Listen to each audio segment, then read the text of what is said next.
जी, तो मैं बता रही थी अपनी लाइफ़ स्टोरी के बारे में। तो मेरी लाइफ़ स्टोरी ऐसे तो 2 पार्ट में है। एक पार्ट जो है वो शादी के पहले का पार्ट है और एक पार्ट जो है वो शादी के बाद का पार्ट है।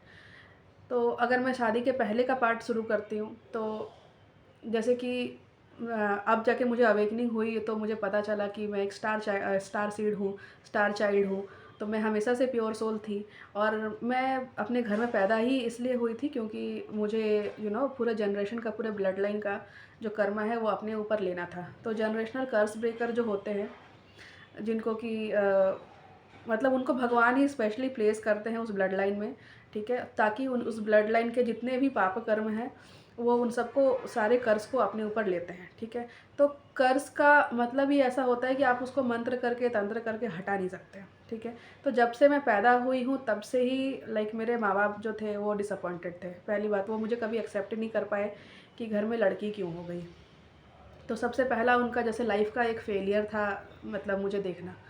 तो ठीक है, मुझे देखना नहीं चाहते थे, मुझे शुरू से ही दे नेवर लव्ड मी, ठीक है? और जैसे-जैसे मतलब मेरा अवेकनिंग का टाइम चल रहा था तो मुझे ये बताया गया कि मेरी माँ ने मुझे कभी अपने गोद में भी नहीं रखा था, अकेले, ठीक है? और ये बात मेरे मम्मी ने भी कई बार बोला कि तुम दूध नहीं पीती थी, तो तुम्हारे मुँह पे ही मैं पूरा दूध का ग्लास जो है डाल दिया करती थी, क्योंकि तुम्हारे हिस्से का दूध है वो हम नहीं पिएँगे करके, ठीक है? तो मुझे सुन के बहुत हार्ट ब्रेकिंग लगता था कि भई बच्चे तो दूध पीने से नाटक करते ही हैं, दूध पीने में मना करते ही हैं, मेरा बच्चा भी किया, सबका बच्चा करता है।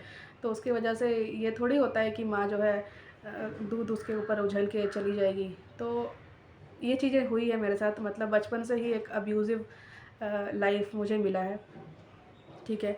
उसके बाद जैसे बड़ी हुई मैं 10 साल की थी, आई वाज़ लाइक मैं पिंक कलर की फ़्रॉक पहन के, मतलब मुझे पसंद था और बहुत पसंद से मैंने खरीदवाया था एक पिंक कलर का फ़्रॉक। तो वो था जब टाइम जब मेरे फ़ादर ने ही मुझे मोलेस्ट किया, सेक्सुअली मोलेस्ट किया।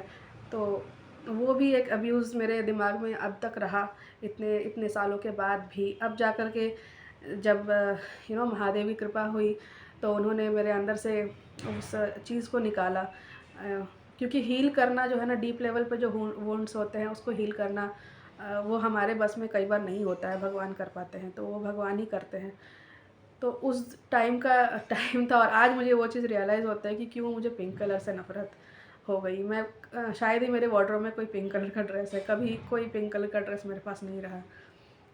इनफैक्ट अब मतलब पूरा पूरा इंक्लिनेशन हो गया ब्लैक कलर की तरफ।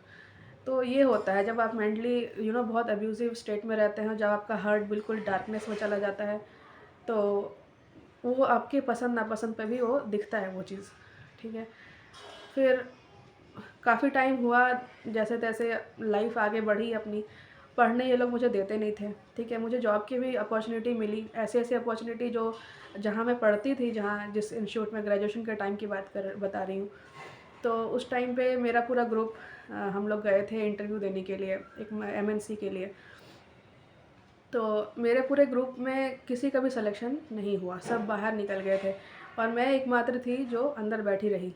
तो अब जब मेरे पापा को रियलाइज़ हो गया, पापा मेरे गए थे वो इंटरव्यू दिलाने के लिए। जब मेरे पापा को रियलाइज़ हुआ कि इसका सिलेक्शन हो जाएगा और ये इसको जॉब मिल जाएगा, मेरे पापा अंदर से मेरा हाथ पकड़ के खींच के जो है ले आए कि नहीं, तुमको जॉब नहीं करना है। तो मैं उनसे रिक्वेस्ट करके लेके आई थी कि मुझे ना ज़िंदगी में एक बार कम से कम इंटरव्यू देखना है कि इंटरव्यू कैसा होता है, ठीक है? एमएनसी का इंटरव्यू है, मुझे जाना है। बहुत शौक था और बहुत शौक से, बहुत उम्मीद से मेरे जो साथ आए थे बच्चे और जो मेरी टीचर थी, तो उन लोगों ने मुझे भेजा था, बहुत होप था उनको।